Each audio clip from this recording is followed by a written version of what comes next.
The world is saved.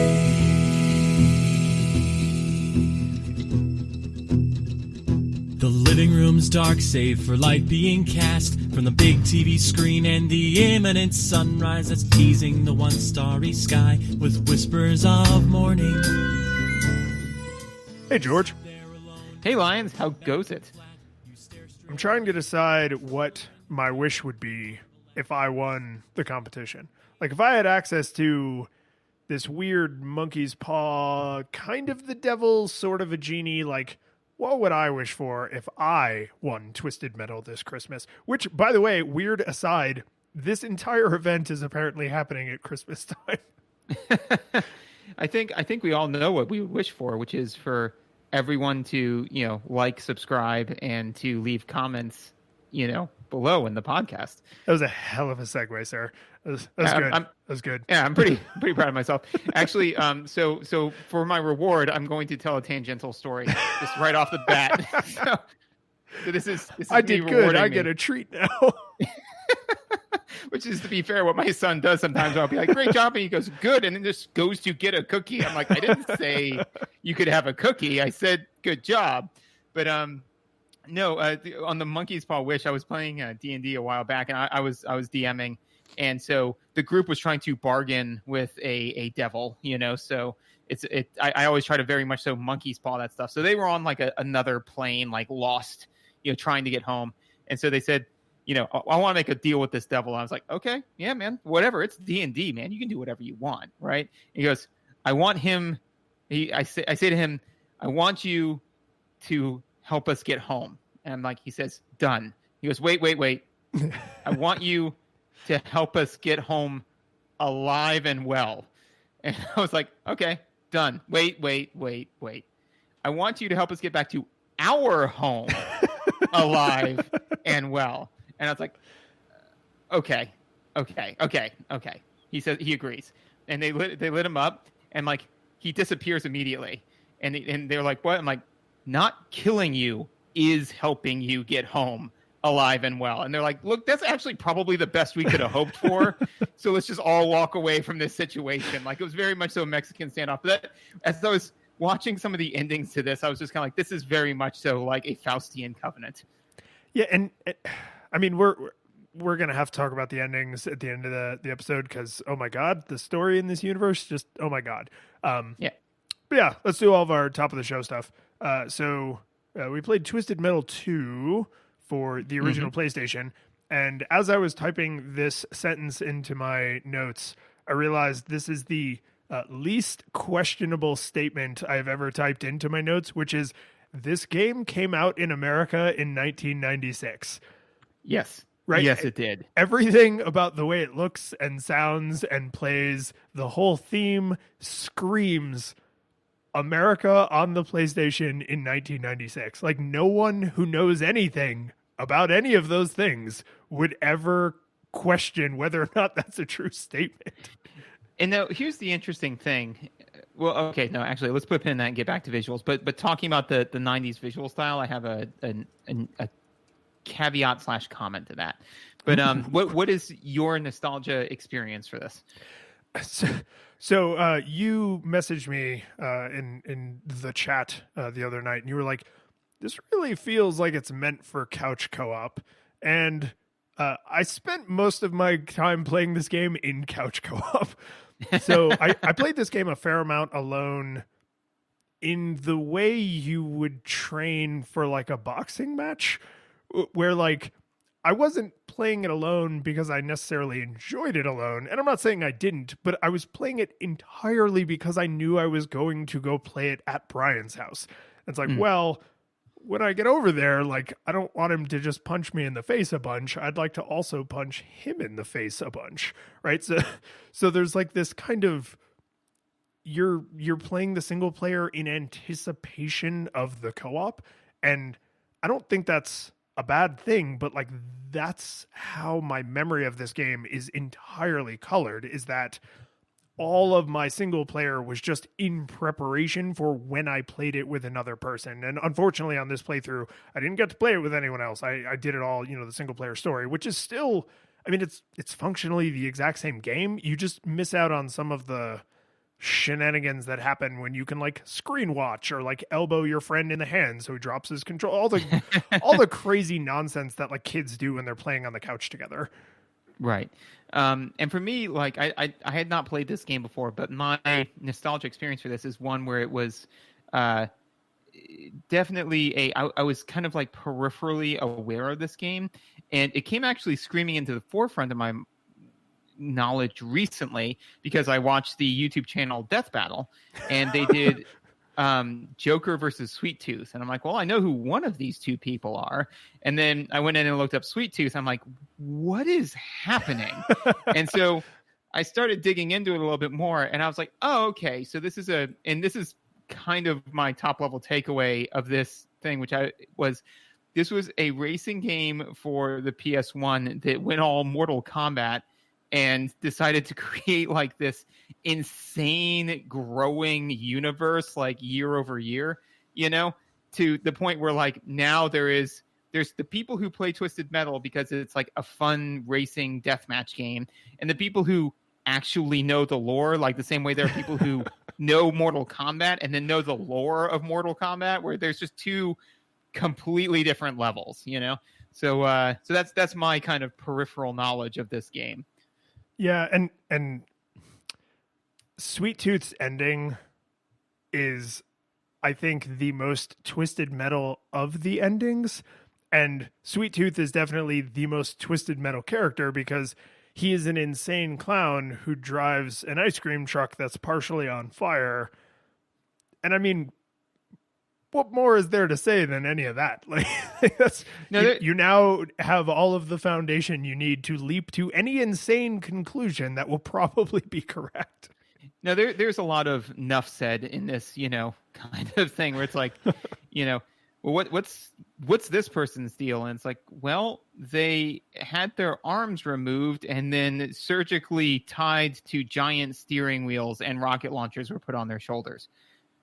What else do I need to know about them? Is that not enough? I think that's pretty much all you need to know about them. Like, he also prefers blues to jazz. What is wrong with you?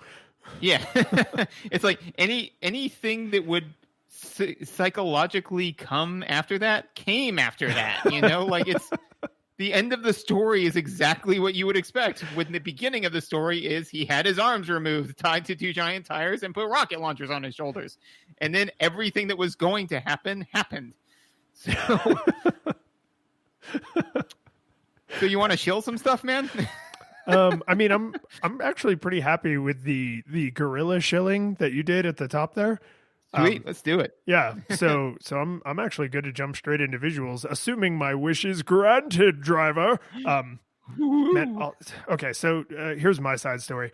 The second I beat this game and got the first bit of dialogue in the conclusion from Calypso, I was like, my 10-year-old self just realized that my 30-something-year-old self can probably impersonate his voice pretty well. And it turns out I can. So that was like a weird, right? Because when you're a kid, you don't really think like one day I may sound like this adult, or at least I don't remember ever thinking like that. And so, jumping back into my childhood mind to play this game and then jumping forward into my adult body, I was like, I don't have any of his powers, but I can kind of talk like him. Win? I love it. Yeah. So for me, the first note that I have on visuals, which is kind of the thing that I want to come back to, is I literally have artwork is very, very 90s, right? But here's the thing, is that we've said that before on this show. We said it for things like Earthworm Jim, right? Prapper the Rapper. And Prapper the Rapper and things like that. This is not that. This is so and so I think that the difference is that if Earthworm Jim is a 90s cartoon show, this is a 90s comic book. Well, so you've read a lot more comics than I did, particularly in your younger life. Did you ever read Spawn? I want to show this to you because the exact note I had is artwork very 90s, open parenthesis, Todd McFarlane, close parenthesis, who is the artist for Spawn. Yeah. Yeah. So I was trying to explain what the tone of this world was like to someone. And I was like, well, it's like super 90s. Like there's a lot of like, it's grungy and gritty. And I was like, I was just struggling. And finally I was like, did any of your friends have HBO when you were a kid? Did you ever see Spawn? Did you ever go over to your friend's house who had like the hack TV box where they got HBO even though they didn't pay for HBO, and you watch the Spawn cartoon? It's kind of like playing the Spawn cartoon. And unfortunately, the person I was talking to was like, I have no idea what you're talking about. But I was like, crap, because that's really the best I can possibly do. Yeah, no, it is absolutely 100% right up that alley. I mean, and again, I wasn't reading tremendous amounts of comics in the 90s, when they were coming out. But I did read, I've gone back and read some of them. And it is very like the animation is just 1-to-1 almost exactly, like where it's got like those like very hard lines. Everything's very angular. So kind of everyone looks a little bit like a demon, Lots of really heavy shadows, even where they don't always make sense because of the light source. Yeah, because it's like all very harsh lighting. Everybody's facial expressions are hyper exaggerated, especially like evil smiles. They basically smile all the way back to their like literally grinning from ear to ear. Yeah, yeah. Calypso, if that face isn't a straight ripoff of the Joker, that person is like, how could you?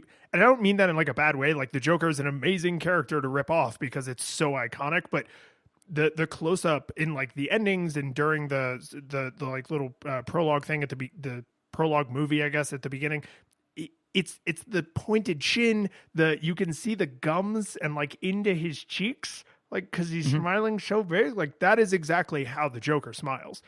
So it just hit me. Calypso is what would happen if the Joker and Lex Luthor used the Patara earrings. Right? Like if you took the Joker and fused it with Lex Luthor, because think, right? Not only is the look just like right there with that crazy smile, but wearing a suit, but like he is clearly some kind of a bajillionaire in order to like put on this thing, and he also has like this magic powers or whatever. But like he enjoys creating this like big tournament so everybody consumes themselves. He is very much so like, I will grant you any wish that you want, but in order to see the true chaos burn. Yeah, I mean, I think that if you basically said fusion and then Joker and Lex Luthor, which I know is a fusion dance, not the Patara earrings, don't at me, then you would get Calypso. Yeah, I also I accept that headcanon extra super, because if the Joker and Lex Luthor fused, the first thing Lex Luthor would do would be grow his hair super long, right? And Calypso has like waist length hair. So. Yeah. No, he would be like, oh, well, finally. I mean, dude, if you and I did the fusion dance, the first thing I'd do is take your luscious hair. Yeah, I mean, I can't blame you. But so actually, I do have an interesting way to connect this back to visuals that I hadn't thought of on my own. So I'm glad we're diving in this hard on the cutscene visuals, because the gameplay visuals are actually really bright. Like everywhere you go, even places that are supposed to be dark, they're still, the colors are like super saturated, and I don't think it really takes away from anything that everything is like bright and colorful, because it's still grainy and gritty in the way like a lot of PS1 games were. But I appreciate that everything is super saturated, because you can always see what's going on. You can't always control anything, and we'll get to that, but you can always see like, there's a car, there's not a car, here comes a missile, oh God, I'm on fire, right? Like it's always, even the levels that are at night or where you're in like an enclosed area, there's always what would you call it? Like omnidirectional light just coming from everywhere, right? Nothing ever awkwardly casts a shadow that makes it impossible to see what you're doing.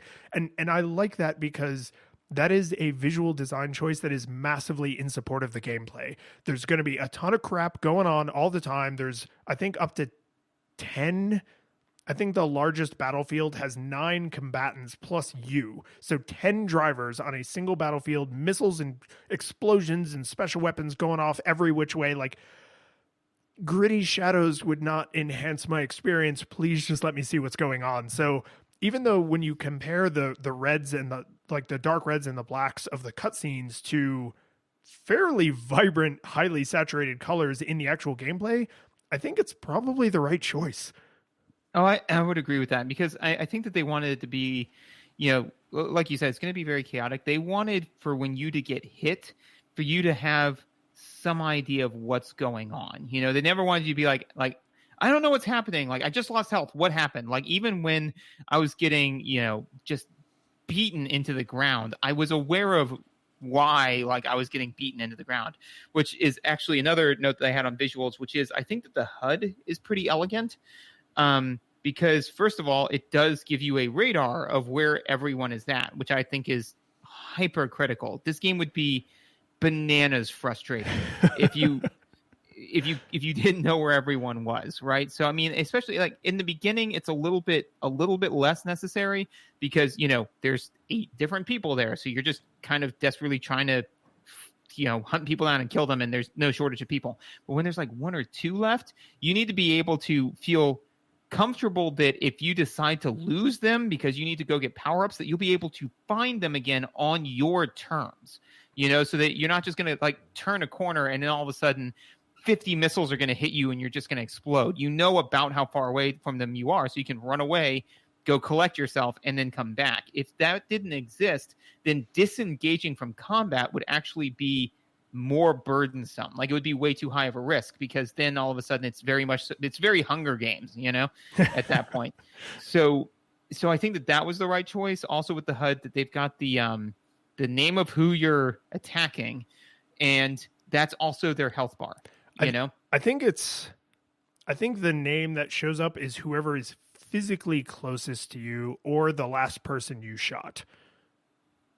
Okay. Because like if you drive, the only reason I say that is because there were a couple times where like I came flying into battle and realized I was about to get blindsided by someone because I was deeply focused on like the 4 people in front of me. But on the HUD, it's like Warthog. And I'm like, Warthog's not in front of me. And it's because Warthog is coming up on the side, right? Because he was way closer at that moment. So either way, whether I'm right or not, like having that there with the health meter, super good, jolly good. Yeah. So, I mean, that and to your note with the very clear visuals, I think that they very much so didn't want this to be scary. Like, this isn't supposed to be a horror game. It's supposed to be an action game. It has it's almost silly. Like it's serious to the point of being ludicrous. Right. This game is, but I mean, like if we kind of use the action versus horror aesthetic, this game is Predator, not Alien. Yeah. Yeah, I like that. Yeah. So I mean, like the idea is that like, yeah, there's a whole bunch of crazy, horrifying stuff going on, and the aesthetic is very, terrifying, but I'm empowered. I've got guns strapped to my car and rockets, and I am equipped to deal with this. If they did, desaturate everything and then turn the lighting way down and took away the HUD, then it would be like you are being hunted and trying to hunt. And that wouldn't have been, that's not what they're going for. They're going for way over the top 90s gore fest, and very, that very existential theme of like, life doesn't matter, and your dreams are whatever you make from them, but even your dreams are meaningless. It walks up to the high dive of existentialism and then jumps right off into pure nihilism, It's just. Tell me if you think the camera choice supports this, because I think that the fact that there are no artistic camera choices of any kind, there's no action camera shots to make you feel super cool and empowered, but there's also no like scary, I can't tell what's going on. You are always dead center of the screen, or I should say you're always vertically or horizontally centered and then vertically toward the bottom, right? So you have maximum field of vision at all times. there's very few instances, even if you like drive into a corner where the camera freaks out. Most of the time you have the most field of vision you could possibly have, which is not, I don't know if I'd go so far as to call it empowering, but it's certainly not disempowering, right? You never feel like, oh, I can't see what's going on, I don't know what's happening, right? Like you always, the game is always showing you the most it could possibly be showing you without having more screen real estate. Because I mean, it's 4:3, unfortunately. Right. And this may be a feature that it had that I missed. The one thing that I think I do like that, right? But the one thing that, aside from having a camera that you can control, which was impossible with this controller setup, right? Which we can get into in controls mechanics. But this, if you want to hear our thoughts on single stick controls in this era, I mean, listen to. I feel like that we kind of have to put like basically the equivalent of a verbal link, hyperlink in our show notes. Like, go back to Mario 64. Anytime you want to hear our thoughts on that, go back to Mario 64. All of these games, same note. So outside of that, is what they could have done to potentially be clever is have a button that 180s the camera. Well, I mean, a lot of racing games do that. It's the rear view mirror view, right? Right. Yeah, so that's what I'm saying. I didn't. Did I miss it? Did this game have that? I mean, if it did, I wasn't exposed to it during this entire playthrough. So right. I'm going to say either no, or it's so difficult to reach for during all of the other shenanigans that maybe I just didn't puzzle it out. No. Yeah. If practically no, then effectively no. So I think that would be my only note there, is to say, if I like that big forward vision, but like there were times when I was getting tagged from behind, and again, I knew what was hitting me. I could guess at who was hitting me. I knew what was going on, but it would have been nice to be able to just press a button and glance in my rearview mirror. I wouldn't have done it like an actual guy looking at a rearview mirror. I just would have 180'd the camera and said, this is what's going on behind you. And that actually would have helped also too with the process of backing up, but we'll get into that in controls. And we will. I know a lot of times we say that we won't get into stuff in control, that we'll get into stuff in controls. And we won't get. Oh, we're getting into that. We're getting into how one backs up in this game. So I had to check. So I brought up like a map of the controls, and it doesn't look like you can do any kind of rear camera. But as a teaser for controls, there are things you can do that I did not remember that you can do, and they are bizarre. We'll get there. So the one other thing I wanted to make sure I said about the radar, just because once I noticed it was like a tiny little splinter in my mind, is the radar is, they min-maxed function over form. Like if you actually look at the radar, not take in the information the radar is giving you, but if you actually look at it, it is so shockingly boring, right? There's no map or topographical or surface information. There's no telemetry of any kind inside the radar rectangle. And all of the characters are a single square in their primary color, which is actually, I mean, assuming you're not colorblind, is a really good way to convey that information, because it's like, oh, there's only one person in a pink Cadillac, that must be Thumper. There's only one, like each of the main colors, right? Like Warthog is brown because he's in like the tank thing, right? So it's kind of like a Humvee, I guess. Anyway, but like, you very quickly learn, oh, that color is that person. So when I see them on the radar, I know who's over there, not just that someone is over there. But if you really stop and look at the radar, it's like, that's it. Like they couldn't make it like the first letter of their name or like their initials or something in case I am colorblind. They couldn't give me like a little bit of topographical information. If they're above me or below me, I think they flicker if they're not on the same level as you, like their square like blinks, but does it blink differently if they're above you than if they're below you? Like it feels like they did the absolute bare minimum to make the radar maximally useful and then said no other features. Like we are shipping no additional work on this radar.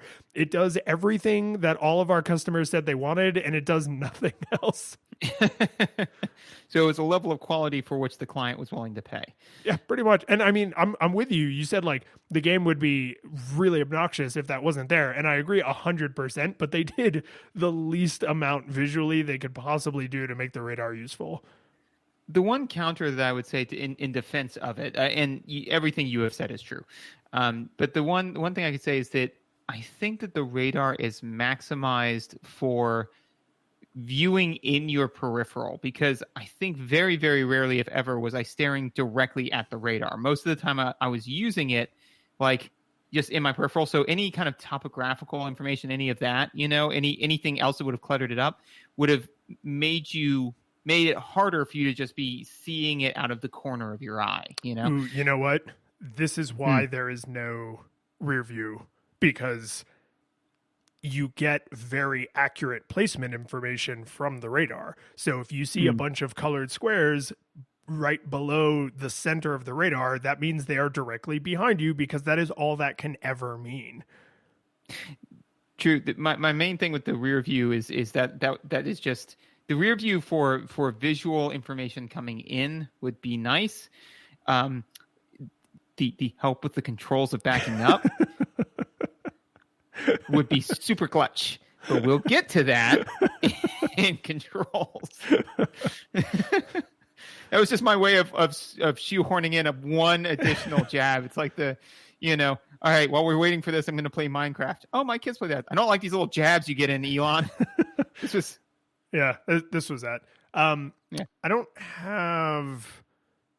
Oh no, sorry. The one other thing I did want to say about the visuals is I generally have praise for the comic book prologue and ending and the character selection screen. Prologue and ending? Prologue and epilogue. Like No, the right? endings of this. There's the prologue at the beginning that does the setup, but then each character has their own conclusion to their story if you win. Right. Those aren't. Would you call those epilogues? I wouldn't. I don't know. I feel like prologue and I don't know. I'm going to go back to my Fortress of Solitude and the opening and closing. Thank you. where they do that animation, right? Because the character select screen has that art style on it, but not any animation. And then the opening and closing has animation, and it is the laziest flash animation, like where it's just solid drawings are then like warped and stretched and squashed to create a semblance of movement. And sometimes it's good. Most of the time it's innocuous, but man, when it looks bad, it looks bad. And it's not because it aged poorly. It's because it never looked good, right? Like taking, you ever take Silly Putty and like put it on the newspaper comics and like, then you stretch it out and make everybody look like a Cronenberg, right? Like, there's no way to make that look good. Like the point is that it looks terrible. So the fact that they chose that as their animation style just seems like they did it for budget, right? Because drawing more drawings would cost more money, and money is the opposite. Spending money is the opposite of what they were trying to do. They're trying to make money. So exactly, like I get it, but it really feels like, could you not have spent like a few $100 extra, even if just more static images that you just like quickly cut between? Like just don't awkwardly squash and stretch these like paper doll people. It's just I don't like it, and I'm sure I never liked it, because I can't imagine looking at that and being like, Silly Putty, great. Neat. Yeah, and just so you know, so I agree with you. And just so you know, epilogue, a section or speech at the end of a book or play that serves as a comment or as a conclusion to what has happened. So I think you could reasonably say it's an epilogue. Look, well, neither of us are going to be happy with the way this ends. Nope. All right, audio. Actually, I had one final thing for visuals, which was there are people blowing up at some points in the game when you run them over, because of course there are. Oh, the now splatter! audio. Holy crap, the splatter! Oh yeah, no, they explode like it's an anime game, because I'm convinced that anime characters or manga characters in particular have like 5,000 gallons of blood in them. It's like a Tarantino film. Yeah, where it's just kind of like, how? Dude, no, there's not. I mean, violation of law, the conservation of mass. Like you have clearly bled 5,000 gallons of blood. The average gallon of blood weighs X amount per thing. You didn't weigh this much beforehand. Unless it's like an envy situation from Full Metal Alchemist Brotherhood, where it's just like she steps on the ground and it's like, oh, that's good. It's a good show. What were we talking about? Audio. Was it? He changed his density, I think. That was how he was able to shapeshift. It's like when he was small, he was just really dense. Correct. Yeah. So I mean, it was still actually wasn't a law violation of law of the conservation of mass. They were still that massive, right? They had the same good. mass, because of course they did, because it's Full Metal Alchemist. That's the one rule, is you can't. The one rule is science. Yeah, the one rule is it's science, magic, and sometimes Nazis. Audio. Yeah. When I was writing down my notes about the background music, I had this odd thought where I was like, oh, the music in this is good. Like, it's really on theme. Like it sets the tone. It feels pretty like 90s rock. I can't think of how a single song in this game goes, which is like, like this music is background music to like the nth degree, right? This is the kind of background music that someone who composes music for a movie has to be the kind of person who wants to just give their art to the world but never be appreciated for it, because all of the music in this game is really good, I bet. Right? Like I just can't, like, none of it gets internalized. It's not that kind of music. It is rock for the sake of being background rock music while rockets are firing. Like it's rock under rockets. Like, and that's not a bad thing. This is not a complaint, but it's just so weird to say it was really good. I can't remember any of it.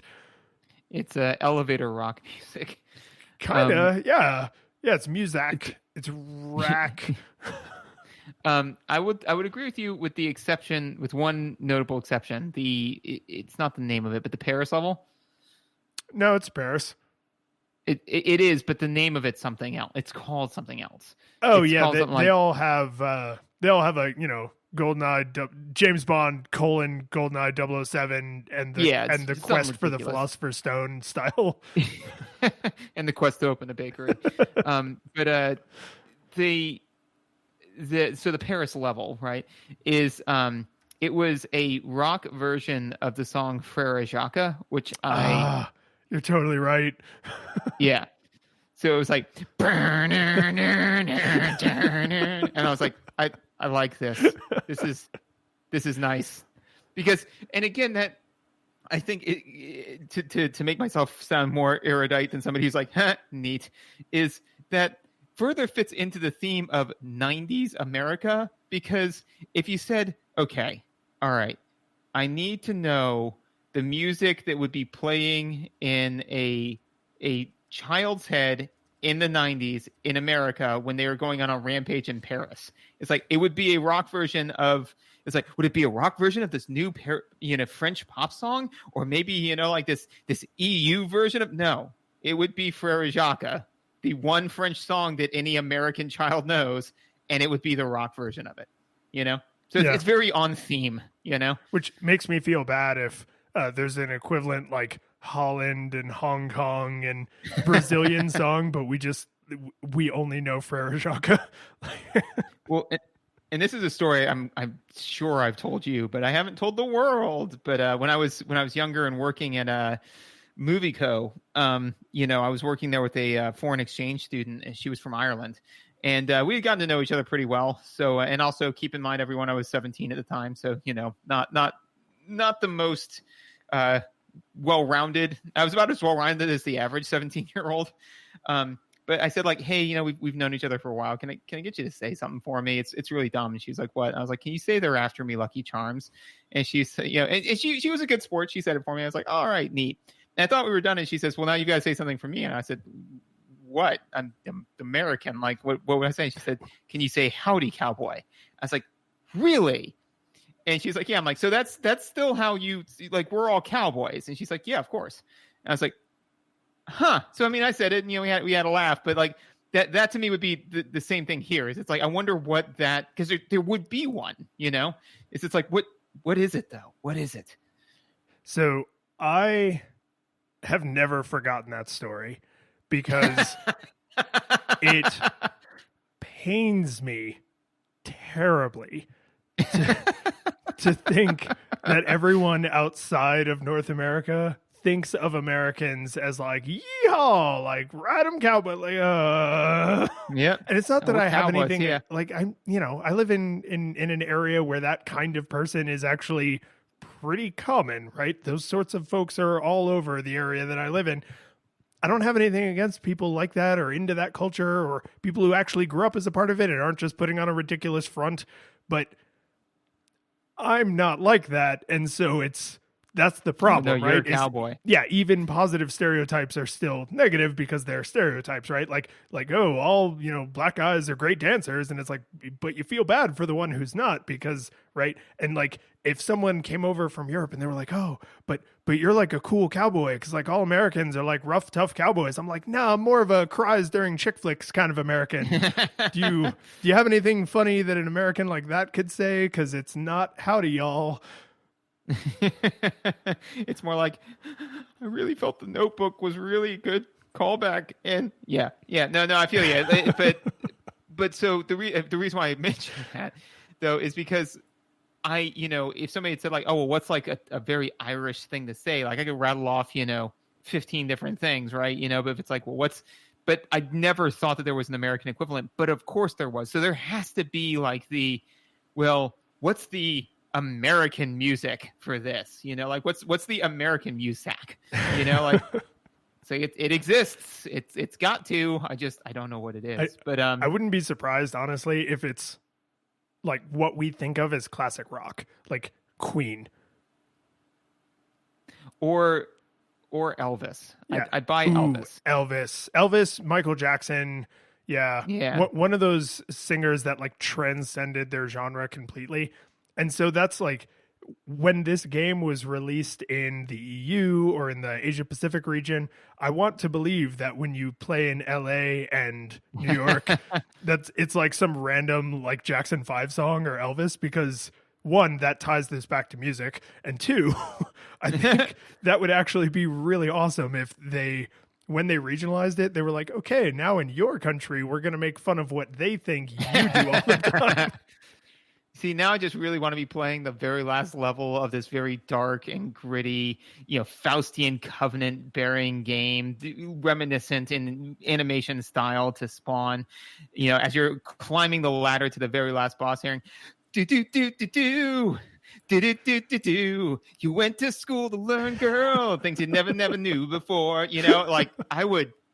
Man, now I kind of just want to go back through the game, turn off the sound, and just listen to that while I play. That'd be amazing. So I actually don't. I mean, like, so those are my notes for music. I don't have really anything for the sound effects. I mean, like, there weren't any places where I felt that the sound enhanced or detracted from gameplay. It's, the explosions are explosions. They're what I would expect explosions to sound like. There wasn't any time where I was being fed audio information that I felt like was either clever or necessary. Well, there's one example where that's not true, but the thing I'll say to your specific comment is all of the sound effects are normal, but like turned up to 9, not 11, mm-hmm. right? But like nothing is so insane that it's unbelievable, but all the mm-hmm. explosions are explosions, right? And all the missiles are zoom missiles, right? Like it's So all the explosions were choreographed by Mr. Torque. That's right. Right. Like nothing is ever at like a 4 or 5 intensity. Like every missile shot is a 9. Every explosion is a 9. The fire, like the crackling flames noise is a 9. Every time you make a sharp turn, it's the maximum tire screeching noise, right? Like everything's just it's cartoony in its consistency. Like they're pulling from this really simplified sound palette, but I think all of that is to create a high maintained tension, right? Every missile you fire or that is fired at you sounds equally loud and zoomy. And so they all sound close, right? Like they're all right on top of you, and it's all, just turned way up. Especially like the when you die or when another character dies, there's a crazy dramatic scream. There's a crazy car exploding and like metal crashing against the concrete, right? And it's all believable. I'm sure in reality, none of it's even close to realistic, but none of it stands out as like, oh, this is like a Looney Tunes sound effect. It's all realistic, but it's all like right near the threshold of believable, except when you run out of turbo and you press the turbo button, it makes this completely pathetic click, click, click, click, click, click, click. So as long as you hold down the turbo button when you do not have any turbo, just click, click, click, click, click, click. And it just sounds so out of place in like how wimpy and like just, it might as well just be like, nope, nope, nope, nope, nope, nope. Yeah. And I would definitely agree with you that all the sound effects are on theme in the sense that, and again, this is something that, when you're painting a picture, you don't realize how difficult it is to do, because if you make one brushstroke out of line, like you don't see you see the mistakes, not the successes, right? But when you start saying that, immediately my litmus test is, okay, is thing X on theme? Well, 1-to-1 swap it out with something else in your mind, and if it fits that off-branded thing, then it's not themed well, and if it doesn't, then it probably is. So my thought was, if you took the Bomberman sound effects, and put them in place of like every explosion is just a little, like that's it, like that wouldn't work. And then by contrast, if you took the explosions from this game and put them into Bomberman, that would have made for a very different game as well, right? Yeah. This is fair. Or OG Zelda, like The Legend of Zelda, like those little bombs. Like imagine if it's like, like this huge explosion every time you did it. I'd be reluctant to put down bombs. I'd be like, man, am I the villain? I'm doing a lot of structural damage to these dungeons. These are monsters' homes, and I mean, like, yeah, I call them monsters, but who am I to say that they're monsters? I mean, like, really, what if I'm the monster? And then they made Undertale. So I am thinking the few places that the sound effects deviate from what you would expect to a little weird is in the characters' specials, and fortunately you don't hear those too much unless you make the mistake of playing as Axel, because every time Axel fires his special, he goes Axel power, and it makes like an electric-y like force field, because that his thing like shoots out like an area of effect spell, like radiating out from a center, and it's cool. It's actually a pretty useful special weapon, but every single time you fire it, he Axel power, right? And so like the Grim Keeper looking guy, Grim Reaper, Grim Keeper. What the hell's wrong with me? The guy who looks like an Undertaker. He like shoots out this like demon soul from his car, and then it explodes. And I mean, like, what do demon souls sound like? Nobody should know. So like that's a sound they just kind of like made up. But anything that has a real world equivalent basically sounds like what you would imagine it would sound like in an action movie, and that's fine. Yep. Controls? You're just champing at the bit there, aren't you? Yeah. Not chomping, champing. That's right. No, you go right ahead, sir. Okay, so let's talk about backing up. So backing up in this game, in my own personal opinion, sucks. It sucks so hard, dude. It sucks like the like a black hole sucks everything into it. Sucks like like I'm talking like several stars having gone supernova, extinguishing all of the light around them and all of the life around them, and then immediately being silenced.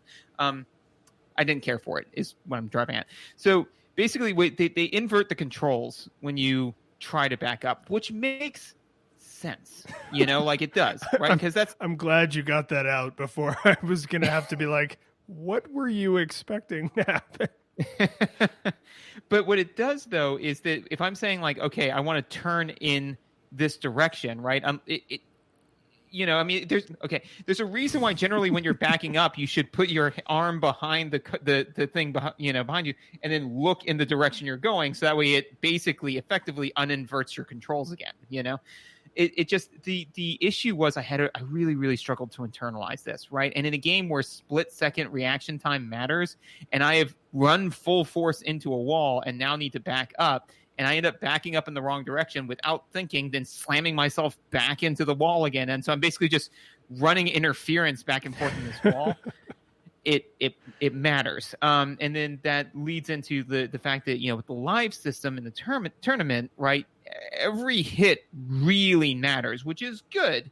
But if you've got a particular controls thing that is hitting you, it's bad, because then I'm frustrated because I'm like, well, if I didn't dick around with these controls for 30 seconds, I wouldn't have lost half my health, and by extension lost a life, and then by extension not carried it into the next level, so on and so forth.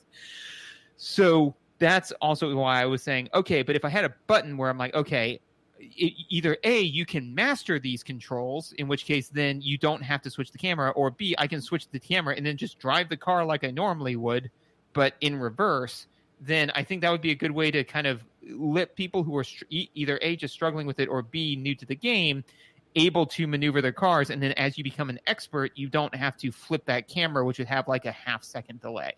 So and to add an additional wrinkle to this is that when you first start backing up, I may be mistaken, but it felt to me like the controls do not invert immediately if you have momentum.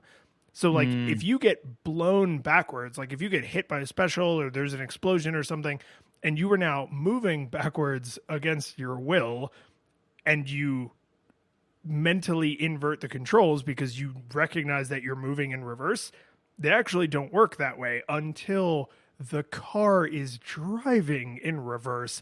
Then it feels like the controls invert. And that is the thing that I struggled with. And if I'm right about that, then that's a weird choice. If I'm wrong about that, what the hell is going on that made me think that's what was happening? And the thing that really made it jump out at me is I remembered from when I was a kid, like the drivers that I kind of enjoyed playing the most, but I was like, no, I'm gonna give everybody their fair shot. And like, so I jumped around through, I think all of the drivers, if not almost all of the drivers. And some of them are a little sluggish because they have like heavier armor or whatever. So like their controls seem to take forever to invert when I was backing up. And then other drivers like Twister are in a car that makes impossible like 90-degree angle instant turns. Like she's on a friggin' light bike from Tron, right? So when she starts backing up, her controls invert almost instantly because there's this like, I think there's this weird delay baked in. So the phenomenon you are describing, I think you're right. It's awkward in a way that I don't particularly care for. And I think I was just driving around it. Like I was just playing around, not having to back up unless I was playing as like Twister or someone who accelerated very, very quickly. Who did you mostly play as? I mostly played as, what was it? The white race car guy, the actor. Oh, the actor? Yeah, I think he's relatively quick. Yeah, he's relatively quick. So yeah, there is less of a delay, but like Warthog right? Who's in the big tank. Yeah, no, Warthog was unplayable for me, Yeah, unless you only go forward, right? Like like a good American soldier, you only march into battle. You never retreat. Was it was it like the Huns or there's like legends of like, oh, these soldiers, they only wear armor on the front so that they'll never retreat. You know what I'm talking about? Like one of those probably apocryphal stories about the scary invaders. Yeah, I'm not sure. When you started saying that, I immediately thought of like the sea people, No, I'm serious. That's a real thing. It was the what? No, it's so. I mean, I I would love to take credit for just being hilarious, but no, it's and I'm not a historian, but there was a Bronze Age collapse, where basically, so before like the classical era, right? Mm-hmm. Like the basic, or maybe it was around, I don't know, but anyways, basically the Bronze era had built up, so this is like Egypt and all of those similar countries, right? Were thriving, and then all of a sudden they just fall off the map. Like, writing almost disappears. A lot of technologies and things that they did kind of completely fell apart. And there's a lot of different theories. Nobody knows why that happened. There are a lot of different theories on it, but there is some record of there being quote unquote sea people who were like these nigh invincible soldiers who came from the sea, and that's what destroyed everything. But I believe the prevailing theory is more so that was used as propaganda for why everything else was going wrong. So when you said like nigh invincible soldiers who only march forward in the battle, I was like, that's just, and I just thought sea people, but I don't think that's. that was a long, interesting, weird road we just went down together. Yeah, right. I mean, I don't think anybody booted up the Twisted Metal 2 episode of Nostalgia Goggles and expected a brief, complete layman and neophyte's view on Bronze Age history. Yeah, that's the kind of thing you can get here, though. Now they know. Exactly. Yeah, we definitely stay on brand all the time, but all this is true. What? Oh, inverting controls. Yeah, so yeah. I think the other important thing to mention is this is a PS1 game, which means all of this is happening on the D-pad, right? Yeah. So I still contend that like doing complicated three-dimensional maneuvers with a D-pad is workable if the engine is good enough for it. And in this game, the driving is so unrealistic. It's so unbelievably unrealistic that you don't really feel like, oh man, if only I had a steering wheel and I could make these like small precision changes. Like, no, I don't want to turn it 29 degrees. I want to turn it 29.1 degrees. Like, this is not that. This is insane, bombastic. Like, you're either flying at people or fleeing from them as fast as possible. You're usually in these gigantic wide open spaces, and we'll talk about that in a second. But most of the time, precision is a luxury that you can live your whole life without, right? Like, it's just not that big of a deal. And they even make it so that most of the weapons like gently bend, or in some cases like homing missiles extremely bend. So it's like, oh, but I'm not perfectly lined up. It's okay. It's going to hit its mark. It's fine. Right. And that's all to me in service of the Spawn like over the top bombastic nature of everything. Is like, oh, this isn't what it would feel like to drive a race car. No, because that's not what you're doing. You're not driving a race car. You're a race car driver trying to murder people to get a wish from sort of the devil. Like, it's not a race car game. It's not a tank driving game. It's not a man strapped to two gigantic wheels driving game. It's not a motorcycle driving game. It's not really a driving game. There's just cars in it. And I mean, and basically what I kind of kept comparing it back to is battle mode in Super Mario Kart, because I mean, it's pretty much the same thing, right? And I did not. So then when I'd say like, am I being fair? I'd be like, well, did Mario do it better? And in this case, especially for the inverted controls, I feel that they did, because I don't ever remember getting frustrated like this with like pinning myself against a wall. Don't get me wrong, I did it to me, but like it would get very frustrating. And I think also too the level design very much so like makes it very likely for you to pin yourself against the wall, right? So just off the top of my head, because I mean, like there's sometimes where there are huge buildings and basically like alleys, you know. So if you kind of do drift off to the side and then you clip the wall and then you go spinning out of control and now you're at like a dead stop, you know, perpendicular to the road, you're gonna kind of have to do a 3-point turn, which is weird in this game. And so that was the over the top bombastic action. I think that basically if you took Mario Kart battle mode as like a baseline, I feel that they dialed up the action and dialed down some of your control nuance, you know? And so that just struck me as, I don't like it. Yeah. And so I'm torn between which of these two directions to go in first. So I'll choose the shorter path as the first one. Always be driving forward. ABDF, right? Like I had way more success as a combatant, you know, if I didn't ever try to maneuver in a particularly clever way.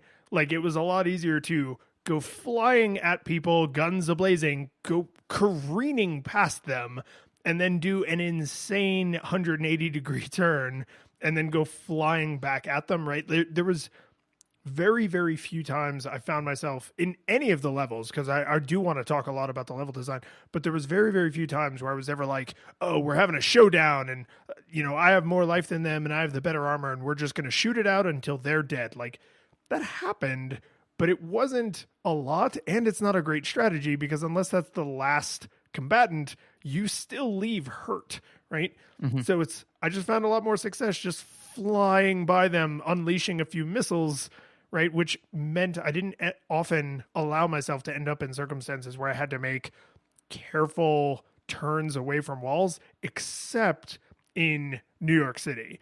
In New York City, because you can fall to your death, right? Because you're driving on the rooftops of New York City, and there are a bunch of interior spaces that are relatively small compared to how large most of the maps are. In that level, there were a lot of times where I was like, oh God, I'm pinned in a corner and I am getting I'm getting murdered up the butt, and it is not pleasant, right? Like just a lot of dying face down in a corner in New York City. And it feels like there's low-hanging fruit to make a mean joke about New York City there. So I just did by saying I wasn't going to. Yeah. New York City knows what it did. But there's a lot of opportunity to not get trapped in a corner, but when you either do accidentally or if you choose to, like if your playstyle is like put people up against the wall, you're right. Being able to back up effectively would be nice, and you can't. Right. And that was just my intuitive play style. The one other thing that I want to make sure that we touch on. So, I mean, like, and to your point, and I can kind of do this as a throwaway comment, which was, yeah, in New York, there's a whole bunch of places where you can get stuck and fall off the edge without paying attention. Thank God it's not the last level.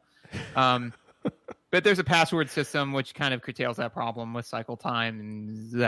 And here's my question is, why do the machine guns even exist? Because every car has me. Now, just let me finish bitching about this for a second. Because every car has them, right? And they do so little damage that realistically, you are way better off blowing right by somebody, getting some specials or missiles or whatever, and then going and finding them and unleashing that versus like I literally. I didn't time it, but for about 2 minutes, just followed behind somebody with the machine guns, just trying to keep them in my sights. And I think I did like half of their health and damage, you know? So I'm like, it's exhausting, you know? So I was just kind of like, just either make the machine guns do more damage, which would make the specials less special, you know, or like get rid of them entirely and just, you know, go with the specials. And at first I was like, well, you can't get rid of the machine guns. Then what are you going to do when you don't have a special? And then I thought, wait, that's exactly how Mario Kart battle mode works. And that kind of works okay. So. Yeah. I mean, for me, based on my driving skill, and I mean that in an objective way, not that I have a high level of driving skill. For me, the machine guns serve two purposes. One is so I'm never completely unequipped, right? So I'm always, ABS, always be shooting, always be driving forward, always be shooting. And two, as supplementary damage as a reward for good driving. So if you're across the map and I'm coming toward you and I have, say, like the napalm, which I kind of need to be close ish to have work effectively, if I'm driving toward you vaguely, the machine guns are not helping me because they're firing off every which way. If I'm driving straight ass at you, then I can be firing the machine guns in anticipation of when I'm going to fire the power missile or launch the napalm or drop the timed bomb or whatever. And so they're doing enough damage to be a nice little reward for accurately pointing my car at a target, but they're not doing so much damage that if you have really terrible aim with your specials and have to rely on the machine guns, that you could go on to be successful. So like for me, it was like, hey, you drove well, you did a little extra damage because you were pointed at them, not like you won because of the machine guns. So let's see if I can math my way through to crapping on your theory. So no, so here's, because I put some thought into this, and like I said, mostly just because I was frustrated with it. So I am very much so compromising coming from an emotional place. So let's just get that out of the way off the top. Okay. So let's just say that the machine gun does 1/10 the amount of damage that like a special does, right?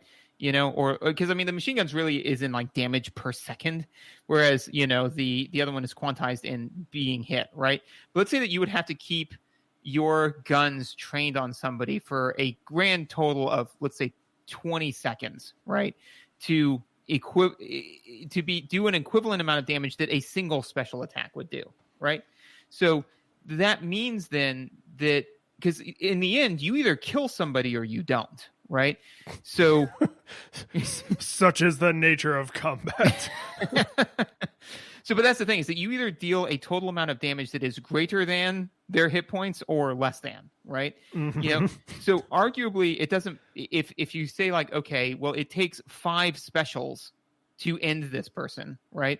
Then unless I do 1 special's worth of damage, right? Then it doesn't, I have done no damage, right? Because they're still alive, especially in this game where it's kind of you against everybody, unless it's 2-player couch co-op, right? But when it's kind of you against everybody, it's like, look, I either killed them or I didn't, So the way I kind of look at it is, it's like when I was looking at it, I was like, how much sustained machine gun fire would I have to lay down on this person to equal 1 quanta of special damage, And to me, the answer was not much. So, or sorry, way too much. Like I'm not dealing enough damage to the machine gun. So to your point of like, if we keep sustained fire on them, like as I'm driving up, I'd have to do that a number of times to equal enough to make that the difference between basically life and death, And I said all that just because I was salty because, like I said, I would just like pour machine gun fire into people, and then they would like turn around and hit me with a special.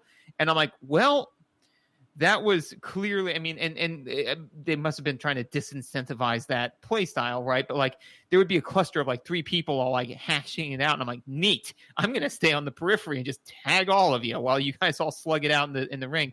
And then one person would get wise, turn, and then special me, and I'm like, well, I dealt you like 1/8 of damage over the last 10 seconds I've been trying to do this, and then you turned and in a half a second dealt me, a quarter of my damage or whatever, right? So it was frustrating. So the act of having the machine guns made me think that they did something, whereas again, like in Mario Kart is when, like you said, it's like, I need to always be armed. In Mario Kart, you weren't a lot of the time. So it took me a while to learn, if I don't have a special, I am effectively unarmed. Like I should be actively looking for specials, not I don't have a special. I'm fine. I still have my machine gun. I'm gonna go use that. No, I think you're right. And because I had a much thicker nostalgia experience with this game than you did, I only played for 15 minutes before I was like, why am I getting my lunch at as bad as I'm getting my lunch at? I was like, oh, because I am finding a prey and then stopping to engage with them, like, pardon me, do you have any Grey Poupon style? Like, that is not the way this combat engine is balanced. They expect you to be on the move constantly. Only a fool lets their foot off the accelerator. So once I started playing that way, I'm not saying that's like the optimal way to play, but a moving target is harder to hit, and some of the people have like big area of effect things. So you really need to be on the move damn near all the time. And that was the only way I was able to find consistent success. And that's why I drifted into, oh, the machine guns are a reward for accurate driving, because I'm zooming past them to go get missiles, and then I'm going to come back and fire those very missiles right up their butt. But on the way there, I also want to be laying down some machine gun fire, because it might make a difference on my like fourth or fifth pass, right? Like the amount of machine gun fire, if I was driving accurately after that fourth or fifth pass, that might make the difference between having to do a sixth pass, right? So I'm extrapolating really wildly here, just from like my experience versus your experience. Maybe both of us just suck miserably and neither of us were doing what the game actually expected. But this was the only way I was able to find consistent success.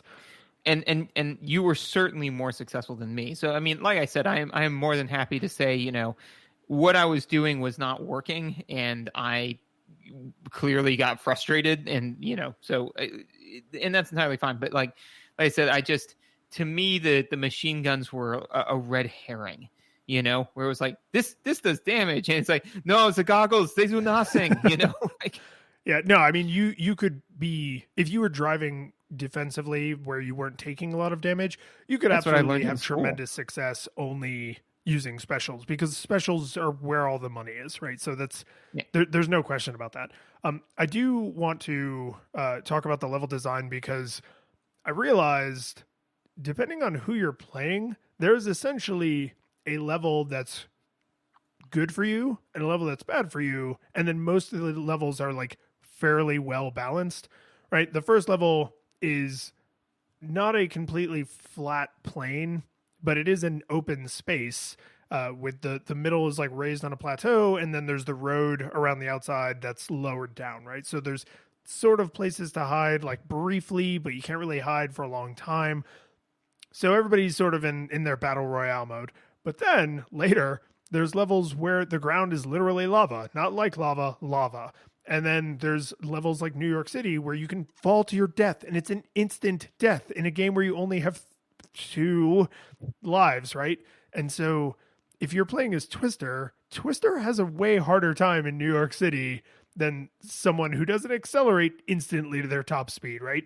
And then like Warthog has a way easier time in Holland, because Holland is a completely featureless flat plane, and it's the smallest level by far, and he has the best armor, right? So that level is designed for him, because he could just march around murdering people, and they're just like, oh God, we can't get away from this guy, right? Whereas in New York City, Twister is at a massive disadvantage, right? So there's seemingly a lot of thought went into not just balancing the combatants against each other, but balancing the combatants in the levels so that you, as a player, cannot just behave one way, right? If you're a Twister, you can drive all crazy in LA. You cannot drive all crazy in New York.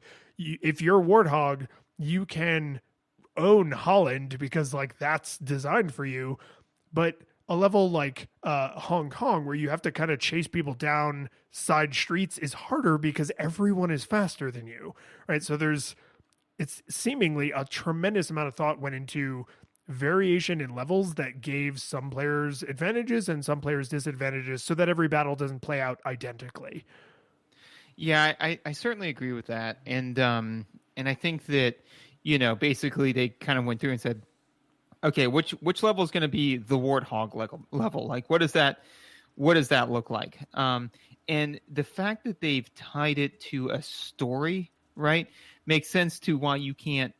It's good to leverage that, because they're saying like, okay, well, we know for a fact, because we built the game this way, is that you will be playing the same racer through every stage, which means that you are going to have a stage that is really easy for you, a stage that is really hard for you, and some stages that are mostly in the middle, so which takes a lot of time, energy, and effort. But the fact that it's story based, I think, kind of makes it good for them, because it's just unlike Super Mario Brothers 2, where it's like, why in the world can't I switch between these people at each stage? That would be silly. It's like, no, you there is no collaboration here. You are all trying to kill each other, and you are one person. You are trying to get your wish from Calypso, right? So, that's why you can't switch your racer, to maximize, so that we are always picking the right racer for the right track as you're going through, which would be, not what the game masters intended. So yeah, I think that was very, very clever, and I cannot imagine how much time, energy, and effort that took, because like you said, to balance the racers both against each other and against the stage is very impressive. So you mentioned the password system. Do you like the password system? Because at first I was really annoyed by it, because I had to go look the passwords up, because I was like, I'm not going to write these down myself. What am I, an animal? But the more I was playing the game, the more I thought about, what must this have been like for me as a kid with only one copy of this game that I shared, with my two friends that I played this game with. Oh, there was no swapping memory cards. There was no overwriting each other's saves. There's no complicated continue system built in. There's nothing. There is only the game, right? Like, it is this pristine little artifact that can't be corrupted by your ridiculous notion of saving and picking up where you left off. You do everything through passwords, and you always start, whenever you use a password to jump to a level, you always start with 2 lives, right? So that effectively is your continue. It's elegant in a way, and the thing that really tied it together for me as being right for this game and the way this game is designed is this game has freaking Street Fighter combos. And I forgot about this, and I'm glad that this came up during the episode, because when I was like, oh, is there a review camera button? No, there isn't. But if you do left, right, up, you will fire a freeze blast. If you do right, left, up, you will fire a napalm. If you do up, up, left, you will jump. There's a shield. There's an entire secondary suite of special moves that the game doesn't tell you exist. Maybe they were in the instruction manual. I don't have the original instruction manual. Maybe you just had to learn them from your friends. But here's the thing. This game was designed at a weird time in video game history, because Sony was like just trying to kind of get their act together, and they didn't really know like what they were doing in games on the original PlayStation. And if you fall off of New York in the right spots, the building lights below spell out some of the special controls, and kind of it's like, oh, that looked like LL triangle, and it's like it incentivizes you to like go try it out, go see what happens when you press like left triangle, or like right left up, or whatever the key combo is, and then like maybe something good happens, and like now you have that in your repertoire, and you can write it down on your password sheet that you give to your buddy when you loan him the game. Like I like the password system, not because I think it's an elegant way to do what they did, which it totally is, but I like the password system because it is a game mechanic. It's a video gamey thing that somehow feels super appropriate for a world that lets your race car do Street Fighter combos. Like it's not often that the parts of the game that make it a video game somehow also feel super thematic. Like it's weirdly elegant. Yeah. I agree. I liked the password system. Just because generally anytime when, I don't get punted back to the very beginning of everything, when I can say like, no, I made it this far. I appreciate that, because cycle time is going to be written on my tombstone. So to address both of the things you said, one is I like the password system. The one minor thing that, and you can make an argument both ways, but the way I would like to see it is getting all of your lives back at each level, because if I die on a level, I'm just going to plug in the password to restart at that level, So what it incentivizes me to do, and this was not even, I think, a concept at the time because saving was just a new thing to video games, but it encourages save scumming, where basically every time I get to a new level and I now get the password, it behooves me to quit and then plug in the password to get all of my lives back, because I don't want to get halfway through this lengthy stage. And the playtime on each stage is pretty long, So I don't want to spend five minutes running everybody down and having a hair of health left on 0 lives and being like, well, I died. If I had had the 2 lives, I would have made it, So it kind of incentivizes save scumming. But that's a minor thing, No, and actually, I like that pushback because that had not consciously occurred to me, but I think I actually did that once or twice, where I got to a level and I had 0 lives remaining, and so I just immediately, because I knew it was a level that I was not good at, and I just immediately reset the game and entered the passcode, and I was like, yeah, I think I did that at least 2, maybe 3 times, which I would have done 0 times if I'd gotten my lives back at the beginning of every time. So that's, interesting. Well, and I think that this is one of the things that, because one of the things that, and I'm just going to, this isn't really even a tangent, but it's sentimental, is, one of the things I really have enjoyed about doing this podcast is that, we have both been gamers since forever, and we both enjoy similar types of games, and we both play games somewhat similarly, but there are some ways that we approach games that is just fundamentally different in some areas. And I do think that I tend to be a little bit more Machiavellian in some of my approaches. This is fair. Because I remember when we were playing Kirby, and it was a similar thing where if you continued, then you got all 3 of your lives back. And then you could go through the stage. But if you, went through the stage and you hit a checkpoint and then you lost all of your lives, you got kicked back to the beginning of the stage. But in between stages, you didn't get all of your lives back. So at the beginning of each stage, I would murder my Kirby to death. So that way I'd start the stage with 3 lives every time. I'd murder him to death, continue. So I started with 3 lives, which maximized my ability. And on that podcast as well, you're like, that didn't occur to me to just suicide myself to maximize my effort, So to me, it's just kind of like, yeah, of course. At the end of every stage, I quit out and got all of my lives back, and it's like, yeah, you could do that. So yeah, just now I'm starting to see a trend where it's like, am I a monster? I might be a monster. Well, let's think on that more later. I don't want to go too far off on this because there's a couple other things we need to touch on. But I'm trying to imagine you can't have a world in which save scumming is. I should say, I can't think of a way you could have a world in which save scumming is impossible and you also present the maximum challenge to the player. Because for someone who says, I want to try and play through and not continue, I only want to use my 3 lives, that would be an impossible challenge for you to set yourself if every time you got 2 lives back, right? They would have to balance the difficulty of the game with the understanding that you will get 2 lives at the top of every level, which might make the game more difficult in other ways or harder to balance in other ways. But making it so you don't recover your lives is what enables save scumming in this particular game, right? Is there would be no save scumming, but there would also not be that like player settable challenge, I guess. And I'm trying to think like, is there a way to balance that? I think that there is, and again, not to run too far afield on this, but I think that the counter that I could give to that is that there are many games that do not have a timer, but speed runs exist, So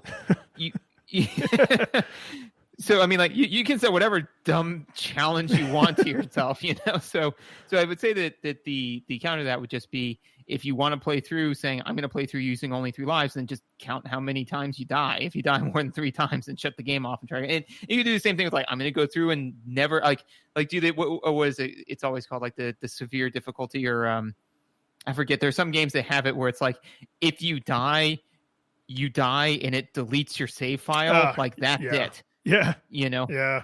Like I've never played a game on that difficulty ever. Like, nope, no. But that stuff exists, So I think that would be, the way to do it would be if somebody wants that challenge, they can just set themselves for that challenge. Or, and this is the one other thing I wanted to make sure I touched on, and then we can go through all of whatever you want to talk about. Is there is no difficulty setting on this game, which is fine. There are many games. Not true. Oh, there is? Yeah. And I missed it entirely. Where was it? It's in the the config options screen. Really? Yeah, it's before you choose it's before you choose anything else. It's on the title screen.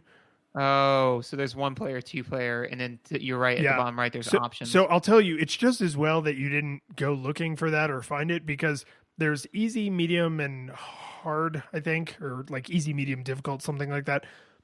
You can only play like the first 2 or 3 levels on easy. And so like it's a fine way to introduce yourself to the concept of the game, but basically you have to play on medium to the point where if you are playing on easy and then you go, like if you set it to easy and then you go to 1 player and you enter a password, if you try to go to a level that's inaccessible, it says like level unlocked, difficulty switched to medium. So like the fact that you only played on medium is kind of the difficulty they intended for the game, because they made easy essentially unfinishable, right? It's like a tease. Right. And then hard is for people who want the extra challenge, right? But medium, I think, is the intended level of balance. Right. And so, and now that you're mentioning it, I do remember when I first picked up the game, I found the difficulty setting and set it down to easy. And then every subsequent time I played it, that just was wiped from my memory. And I didn't even, I don't know why my brain, record skipped on that. Well, that's bizarre. But because you may have been thinking in the modern context of, well, I already said it. Right? I'm not going to go reset it. I already said it. But that being said, is messing around with the lives and stuff like that, that would be good for like, a difficulty setting. Mm-hmm. Like if you don't want your lives to regenerate at each level, or you want to only have 1 life or whatever, you can make that a setting in the menu. But what else did you want to talk about? I just had a couple insane things I had to mention before we wrap up, which is this game, just like crazy Street Fighter combos, just like secrets hidden in the streetlights of New York, just like the insane endings, which I don't know, some of the endings are worth discussing because, oh my God, but well, and on the note of the endings, I thought it was fascinating that in some of them, like the main overarching theme is that, like that, like my greed, my hubris, I deserve this, like very, very monkey's paw, right? But there is some of them where Calypso gets his comeuppance, Mm-hmm. like it's weird. It's very, after I watched the first few of them, because, you sent me the YouTube link, which I greatly appreciate. So watch like the first 3 and like, I get it. Like, it's we're the monsters. Like, okay, that's kind of cool. But then some of them Calypso gets got, and I'm like, wait, so now I'm like sitting there doing this deep mental dive on like, well, when does Calypso get got? Like who are the players that we should be? Because then the villain actually gets their comeuppance. And I'm like, well, it's like the Undertaker and the police officer. What does that mean? And then I don't know. And then I lost the thread. But like, yeah, it's odd thematically. But anyways, continue. Well, and that's actually not as much of a tangent as you might be imagining, because the fact that some of the endings are very like weirdly serious and some of them are like shockingly silly and stupid is right in line with what I was going to say, which is this game reminds me a lot of another game that came out around this time, Duke Nukem 3D, because there are all these little silly things in the game that really feel like they were put there by a 13-year-old boy, right? And the best example, the best single example is in New York City. If you look off in the distance, you can see the Statue of Liberty. If you fire a rocket at it, nothing happens. If you fire another rocket at it, nothing happens. But I think on the 3rd rocket, it explodes and reveals the woman underneath wearing a red bikini. Wow. right? That is, yeah. Which I'll Well, bet as a kid, I was probably like, oh my God, that's so funny and cool. And now as an adult, I'm just like, adults decided to put that in there. That was written for children, but by adults. yeah, like they had to think that. And I definitely, so a part of me wonders though, if that's and I would almost certainly be giving more credit than deserved, but is that a Samus reference? Uh,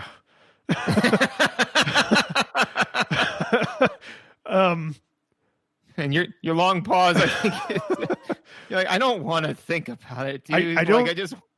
Like, God, man. like, because that'd be a deep cut, Because then the real joke would be on the people who thought it was just juvenile, right? Like, oh, look at the boobs. It's like, actually what we're trying to do is juxtapose the fact that video games haven't come as far as we think, because look at the fact that we're still, objectifying women in video games as we did back in the NES days. Like it would be this huge, deep reference cut and social commentary, or it's just a woman in a bikini that was the Statue of Liberty. Like, I don't know. Yeah. I mean, going forward, I'm going to make my headcanon what you said, but I'm pretty sure reality is what I said. Yeah, I think you're right. Like when I was saying it, I'm like, I want this to be true. Yeah. Like I want this to, but the game you want to see in the world, George. The truth is, we're the weak, and they're the tyranny of evil men. What else? No, I mean we could probably do an entire episode just discussing all of the story conclusions, but here's what I'll do. I will actually put into the show notes for this episode a link to the YouTube video that has all of the endings, because they're interesting. Like, they're worth watching. There is probably an interesting discussion to be had about each ending, even the silly ones, just like why that ending. So yeah, I will, honest to God, put a link in the show notes to the YouTube video so you can see all of the endings for Twisted Metal 2. But now we can move on. Excellent. So from your vantage point, did it hold up? So I gave this a nostalgia monocle, and I gave this a confident nostalgia monocle because the bugs that I encountered, which I didn't talk about over the course of the episode, but there are some times where the physics engine just completely goes to pot. Things just happen in a way that is impossible to recover from. It's awkward. It's annoying. It often kills you and is experience breaking, but it doesn't happen so often that it makes the game unplayable. It's just when it happens, it sucks the fun out. It's like letting the air out of balloons. Just fun is instantly gone. But then, like, the password system is like, well, okay, the cycle time is all right. Like, I can get back to where I was. This isn't game breaking. But when you combine some of that weirdness with the D-pad driving, which is not, like, I was okay with it because I lived through this time in history, but that's a hard thing to recommend to someone with like a more modern games literacy only, where they don't have, nostalgia from this time. So it's like, I didn't struggle to give it a nostalgia monocle. I didn't struggle to give it nostalgia goggles or to give it no nostalgia goggles. I was like, nostalgia monocle, no question. Like, that is what this game deserves.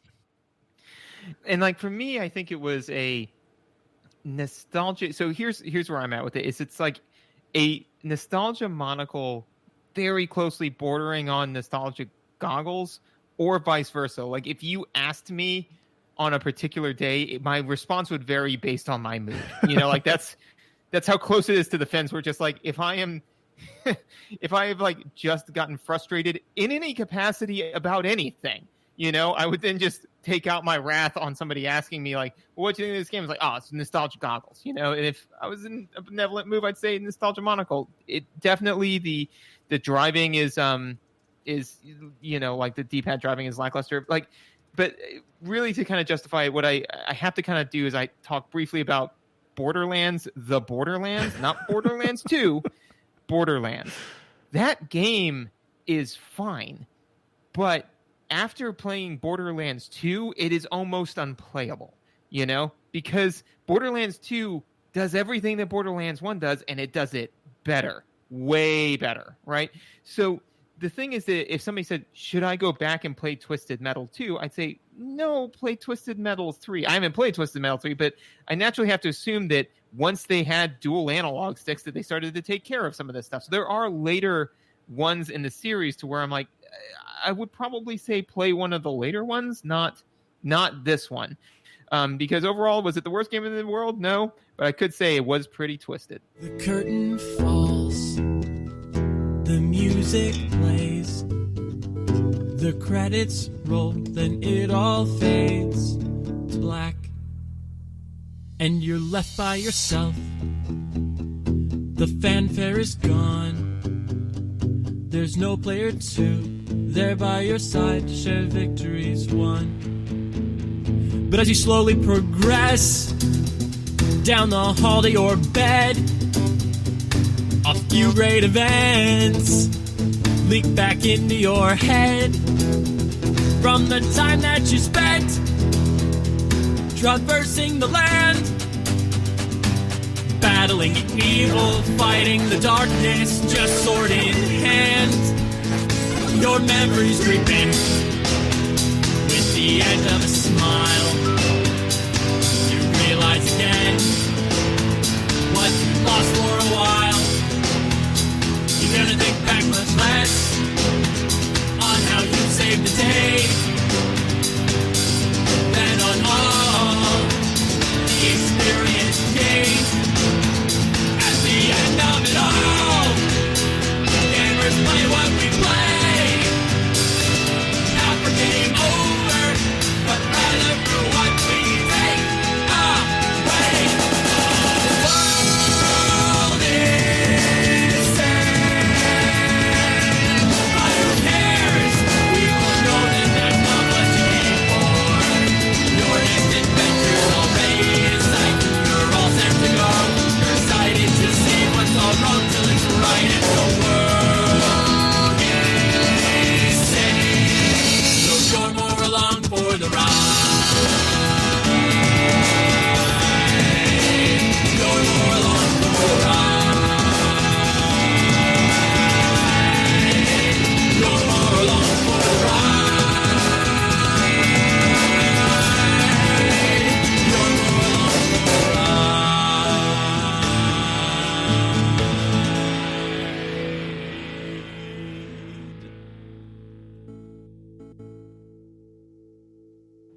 I am Lions, and I thank you for listening to this episode about Twisted Metal.